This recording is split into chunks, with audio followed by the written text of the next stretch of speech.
Hi, and for those of you that follow my channel will know by now that I'm pretty diverse in my hobbies, from clockmaking, woodworking, leatherworking. I haven't done any videos on my leatherworking. Anyway, the list goes on. I am like the local joke. In any case, so I'm embarking on a new hobby, and I've just had this arrive in the post, and if it is what I think it is, I'm excited.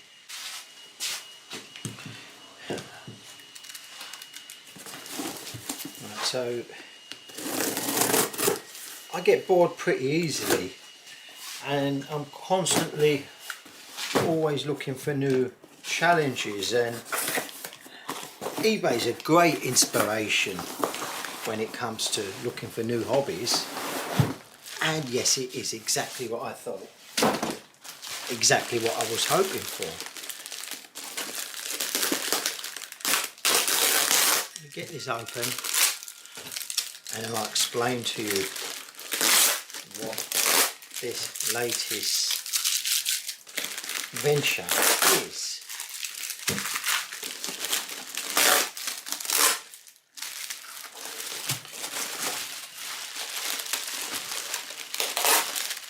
Some of you might be able to tell already. For those of you who can't tell, this is a rug making machine. I've decided that I want to start making my own rugs, and I've been watching a lot of videos on YouTube, and it's really cool. It's such a cool subject. So I bought this machine, which is what did I pay? About 200 quid for it. There were cheaper ones, but this one does something that the other ones don't do. It's a combination machine, which is like kind of a bit awkward for me to explain right now, but it's either loop pile or cut pile. It just makes this a slightly better machine. So basically you're holding this machine like that, you're pressing it, this needle is going in and out, your yarn goes through there, through that hole, and it's sort of punching holes into the sort of rug backing, and you can design your own carpets. So at the moment I'm waiting for some rug backing, which I've ordered loads and loads of wool, which is coming from China because it's going to work out quite an expensive hobby, and a few other bits and pieces. I need to make up a frame where you attach this rug backing onto, and so you're working upright, and you will see this stuff in one of my future videos, or possibly even a continuation of this video. So not much came with this machine other than this little bag of some Allen keys and this tool bit, which I'm not sure what it does yet. I'm sure I'll find out. And of course the famous Chinese or Japanese, what is it, from China, instructions. And there's a really good bit of advice here. It says ensure the tufting gun not to be flinged or smashed. So that's really good advice, because had I not read that, I'd probably be flinging it around and smashing it. But yeah, good to know. Other than that, the instructions are really basic, and this is what you get when you're buying stuff from abroad, unfortunately. Hopefully I'll find enough information on YouTube, and then I pass on that information again, and I think we all just learn from each other when it comes to this stuff that we buy from abroad. But yeah, looking forward to it. I'm excited. This is going to be fun. So while I'm waiting for my yarns and my backing cloth, I've decided I've got to make a frame so that I can start work as soon as this stuff comes along. So what I've done is I've looked at a lot of videos and seen what they've done, and it's pretty much all the same thing. A big square frame of wood with some carpet gripper to grip the backing cloth onto. So I've drawn my own version of it. It's pretty much what everyone else has done, but I've also added dimensions in there. So if you want to screenshot this and make one of your own, you'll be able to do this and make it similar to what I've got. So I've just been out to B&Q, bought myself whatever they had randomly there. This particular wood is 38mm by 63mm, and it was pretty cheap. I bought 7 pieces of that, plus some eye hooks which you need to attach to the frame in order to get the yarn to feed through, and some carpet gripper. That whole lot cost me just under 40 quid, which isn't bad. I've gone with these sizes. I'm going 1800mm from there to there, 1700 from that bar to that bar, and total height minus that bit of 2000mm, 2 meters. Further along the line, once I've built this, I kind of want to work a way of sectioning it off, so that for argument's sake, you know, I've got this which is sort of 1800 minus the width of the wood across. If I wanted to just perhaps do a section, say if I had a piece of cloth, as in this case where I've bought a piece of cloth which is 1 meter wide, so I'm going to want to add maybe a piece of wood here with carpet gripper that could be added and removed as and when I want. I'm trying to think of a way how I can make it so basically you've got one large frame and then it's adjustable, and then after all of that, the other thing I want to do is try to get this thing to fold down so it doesn't take up so much space, because I don't want it just being in my way all the time. Right, I've just cut all the main bits of wood to size, so I've got the 2 lengths of 2000, which are the uprights, the 1800 which is the top, and the 1724 which is going to go down below. Before I begin screwing these in, and just to show you, I'm using these screws here. They're what we got here. Yeah, 100mm screws on a size 5 head. Reason I wanted them so long is just they add extra support when they come through the end and bind the wood together stronger.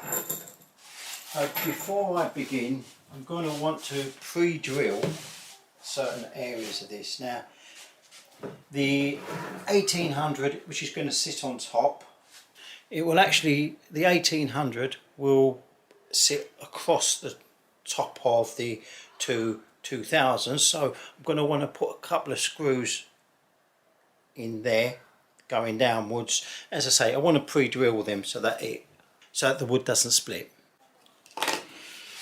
So to make sure I drill through the right area, I'm using an offcut and marking the piece of wood so we know that's how wide the wood is, and I'll stick a screw hole there and there diagonally, and do exactly the same for the other side.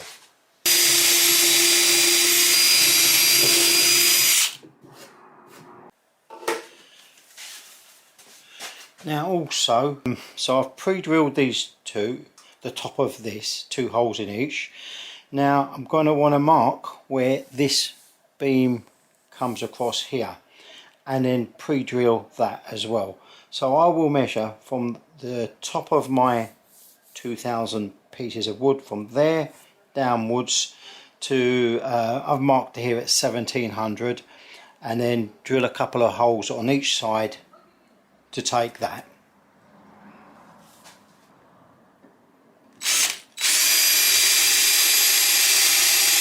So now with the wood all pre-drilled, I can lay it down on the floor and put it together. I'll take my 1724 and just place it here, and that will kind of square things off for me.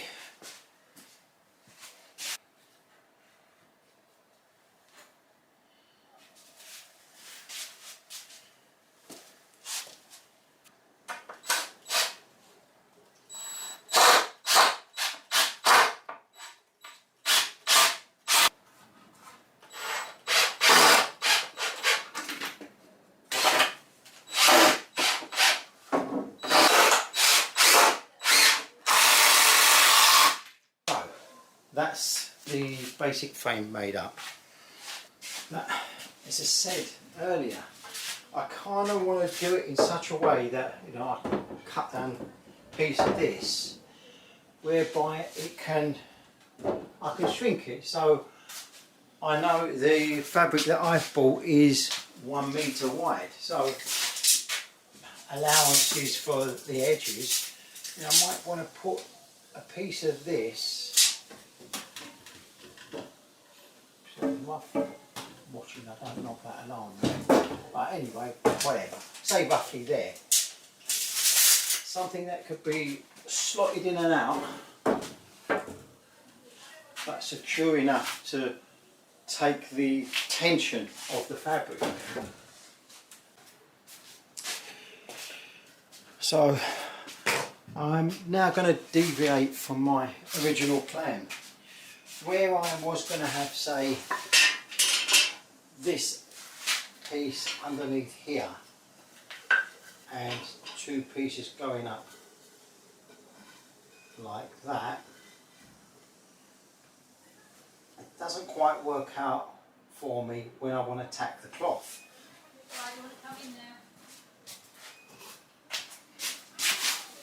That's my dinner, it's ready, so I'll be back in a sec. Right, I'm back.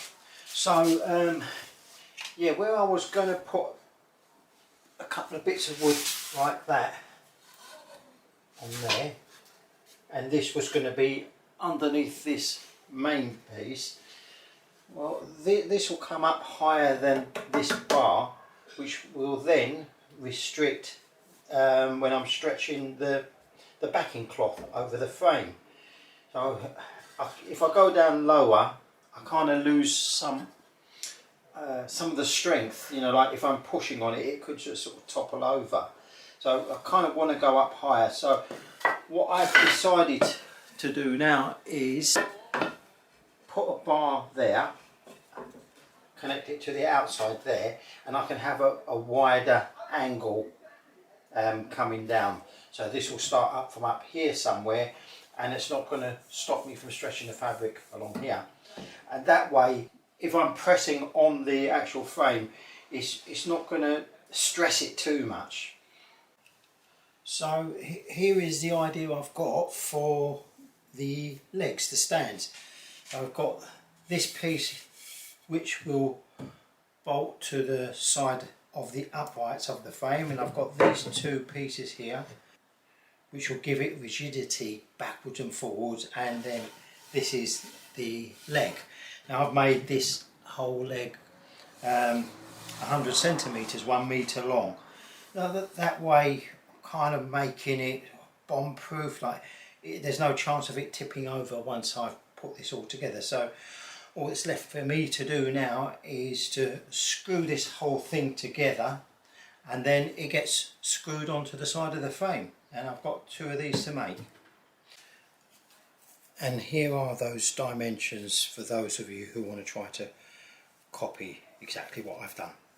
Bear in mind, all the sizes I've used are not fixed in stone. You can make this any size. I'm really mainly showing you the technique I'm using, but for some people who like to have sizes and a proper plan, I'm trying to do my best to sort of supply you with that.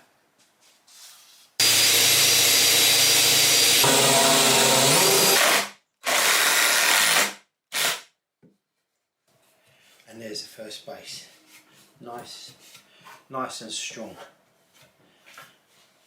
So when I stick that to the side of the frame, there's going to be no movement in that at all.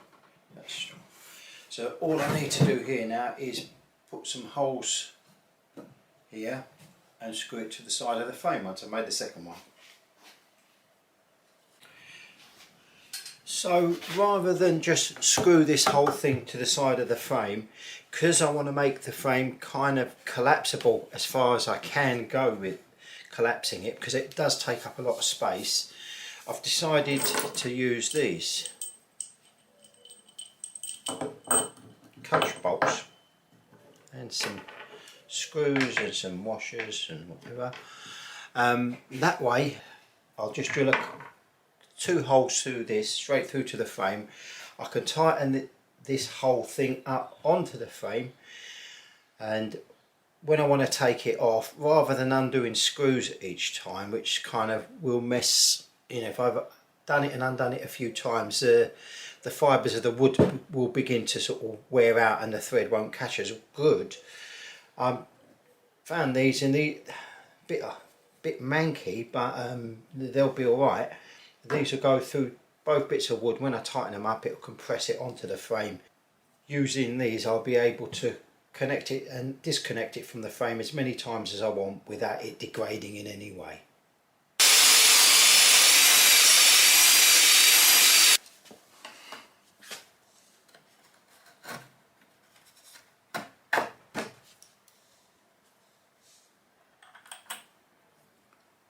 Put a washer on there just to so that the nut doesn't bite into the wood, makes it easier for doing up.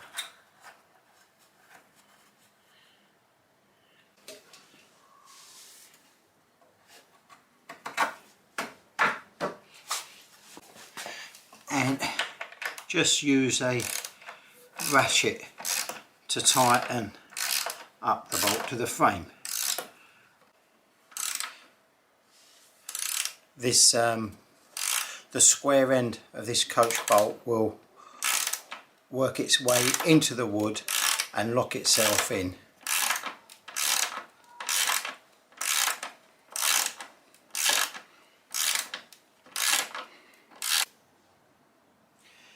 So now what I've got is a very sturdy frame which is never going to tip over, and apart from the rocking on my uneven floor, which I can always adjust with something on the legs there, we're done.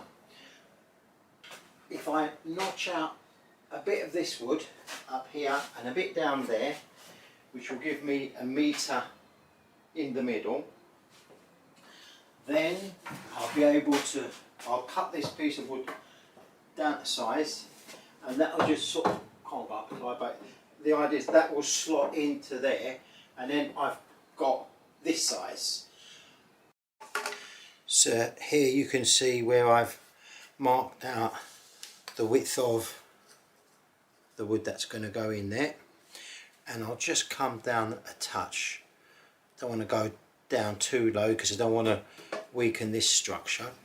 And if I do the same above and cut a piece of wood exactly to size, which will be able to slot in, I've just clamped in a piece of wood so that I know that I'm going to go straight, and using this beautiful rusty saw, which I don't know if it's going to work. Let's see if I can take it down a little bit.